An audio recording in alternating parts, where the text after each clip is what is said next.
Biləsuvar rayon Şıxəli Qurbanov adına 2 saylı tam orta məktəbdə məzunlar üçün bu ildə ənənəvi olaraq son zəng çalınıb. Tədbir məktəbin həyətində 3 rəngli bayrağımızın kölgəsində qurulan səhnədə başlayıb. Tədbirin əvvəlində Azərbaycan Respublikasının dövlət himni səslənib, torpaqlarımızın azadlığı uğrunda canını fəda edən şəhidlərin xatirəsi 1 dəqiqəlik sükutla yad edilib. Ardınca məktəbin direktoru Mirnəsib Kazımov çıxış edərək bu ilki məzunları təbrik edib, onların əldə etdiyi uğurlardan söhbət açıb. Məktəbin müəllimləri və valideynləri də səhnəyə çıxaraq öz xatirələrini bölüşüblər və övladlarının yeni bir həyat mərhələsinə qədəm qoymasının sevincini və qürurunu dilə gətiriblər. Məzunlar isə uşaqlıq illərindən məktəb həyatı boyunca qazandıqları dostluqlardan, həmçinin müəllimlərinə olan sevgilərindən söhbət açıblar. Mərasim boyu məktəbin ibtidai sinif şagirdləri, aşağı sinif məzunları və musiqi müəllimlərinin hazırladığı kompozisiyalar, ədəbi bədii səhnəciklər və musiqili nömrələr səhnəyə rəng qatıb. Günün ən həyəcan doğuran məqamlarından biri isə məzunların məktəb həyətində son zəngi çalması olub ki, balaca ibtidai sinif şagirdlərinin əlinə bağlanmış zəngin səslənməsi ilə məktəb həyatı ilə vidalaşan gənclərin gözlərində sevinç və kədər qarışıq duyğulara səbəb olub.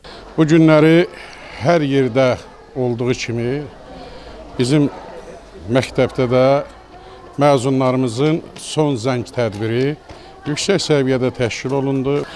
Şagirdlərimizə, məzunlarımıza təbridir. Bu günləri sevincli gündür, amma hər il belə məzunları yola salanda, yəni birinci sinifdən bu günə qədər biz onları doğma övladlarımız kimi, balalarımız kimi tədrisi ilə, tərbiyəsi ilə məşğul olan məktəbin bütün müəllimləri də bu günləri onları da yeni həyata, yəni məktəb həyatını qurtardılar, yeni həyata qədəm qoydular.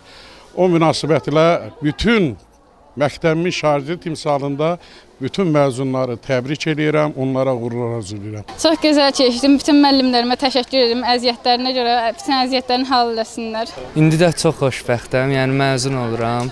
İnşallah istədiyim universitetə qəbul olacağam və təhsilimi davam etdirəcəm. Tədbirin sonunda məktəbin qarşısında xatirə fotosu çəkilib. İlqar Mustafayev bugün informasiya proqramı üçün.